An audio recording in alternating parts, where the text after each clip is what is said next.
Hello friends, today we are going to discuss a very important gate logic, that is CMOS transmission gate logic. Now what is this CMOS transmission gate logic?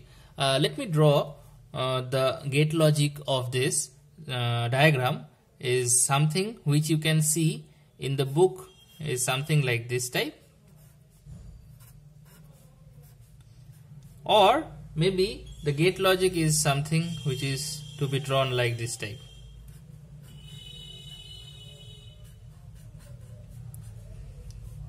So here the bubble is there, here bubble is not there, and two input is there. This is data input, this is control input, where A is the data input and output is B, and if the control input or pass gate, we call it as C and C bar. Where the bubble is there, it will be C bar, and the bubble is not there, it will be C. Basically, this transmission gate logic, it is the parallel connection of PMOS as well as NMOS that realizes a simple switch. Now the input of the gate, where NMOS and PMOS, you can see here both are complementary to each other, that is C and C bar. It may be also denoted as X or X bar. So the same thing is there. That is basically the what you can call it as, basically a controlling gate, or maybe it is a pass gate, we call it. Okay, in some of the book it is shown like this way, in some of the book it is shown like this way, where the same thing is there, the notation is same, only the symbol is little bit different. Here it is like A and B. If the data input is A, output is B, where the control logic is C and C bar. Okay.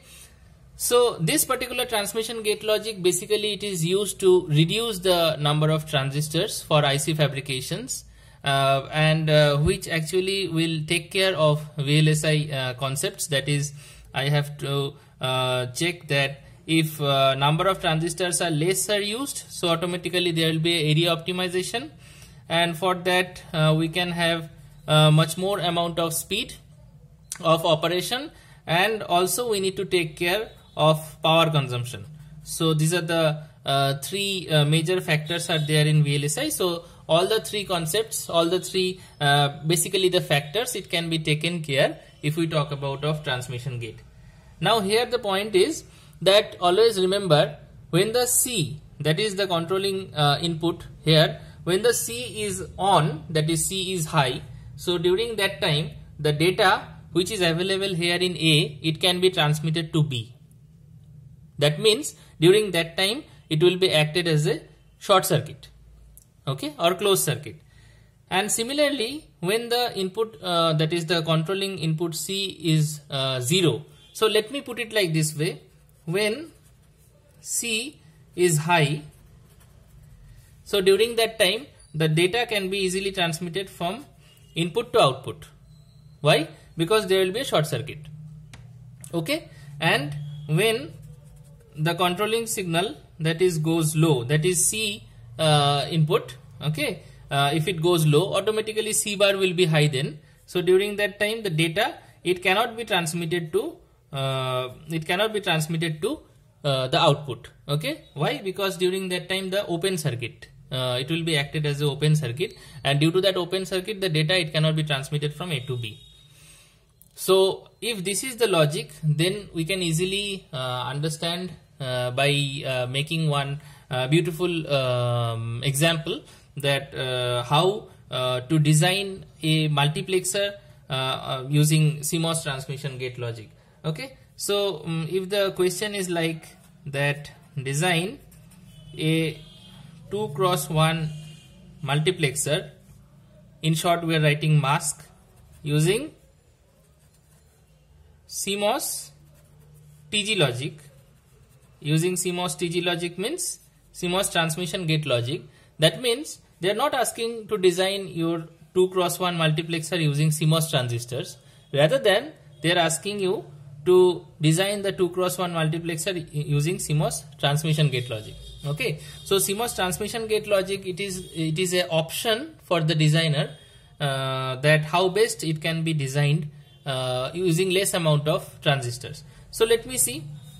If it is a multiplexer, so we know that for a multiplexer always the two input as well as the selection inputs are there. So if it is a 2x1 multiplexer, means the multiplexer is like this way, 2x1 multiplexer.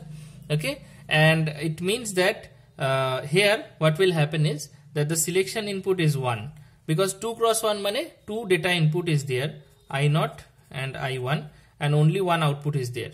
Say suppose output is Y. So based on the selection input, the data which is available in the output, input, that will be available in the output. So here Y, it can be written as if you make the truth table for I know that you all know, but still I am repeating these things, that if the selection that is the selection input, if it is input and Y is the output, so for one input how many combination will come? It will be 2, 0 and 1. So for 0 combination, for 0 case, when the selection input is 0, if it is a single selection input, so the data which is available in I0, that will appear here in the output, and for 1 the second input value will appear in the output. And we all know why this, so what is the relation between selection input and data input is, if the selection input is n, so the relation between selection input and data input is 2 to the power n. Okay, that means that if it is a 4x1 marks, that means for 4 data input, I0, I1, I2, I3, 2 selection inputs will be there. So for that 4 combination will appear. Okay, so like this way we can easily write down the expression. So Y is equal to I0 S bar plus I1 S. Okay, so can we write down this? So we can easily write down this I0 S bar plus I1 S for Y.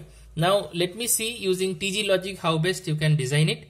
See, I0, it can be designed I0 as a data input. It will be better if you use it as data input. It may be used as a control input also. Why? Because this flexibility here it is there. Okay, the flexibility is that depending upon the user's criteria, you can design this particular TG logic. How best you can do it? Please check it.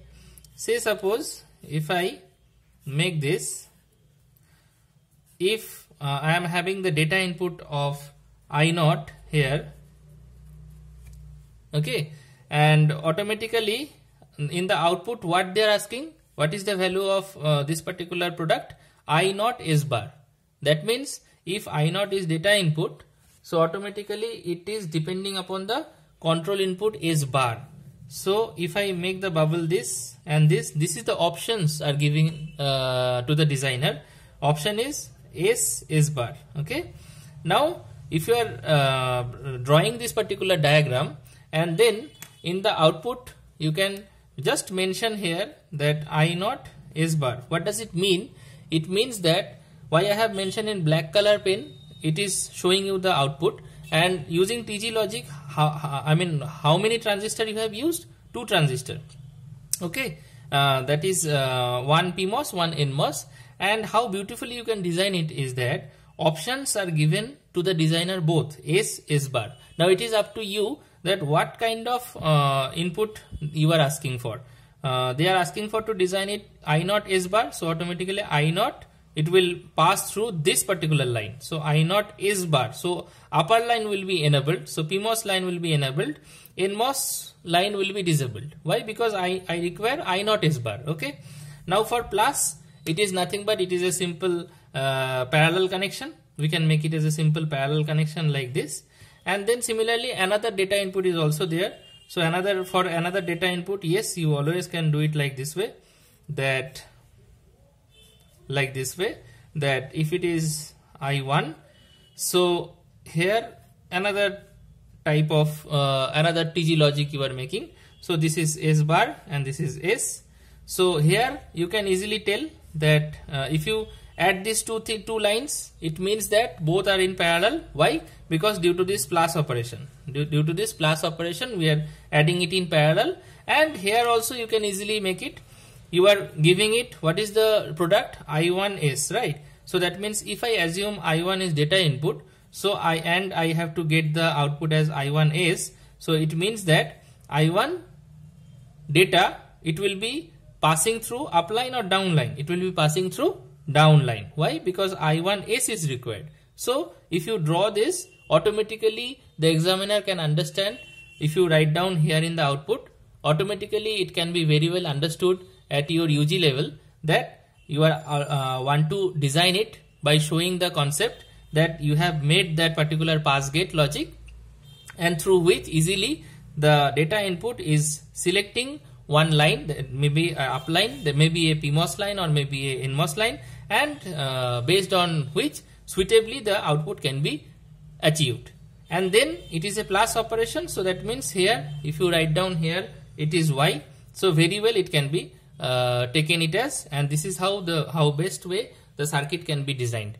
So ultimately how many transistors here it is required?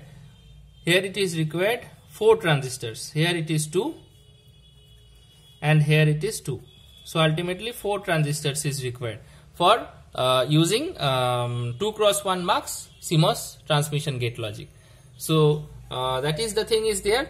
Now the point is that yes, of course, if you want to design it using CMOS logic, basic CMOS logic of 2x1 multiplexer, 8 number of transistors would have been required.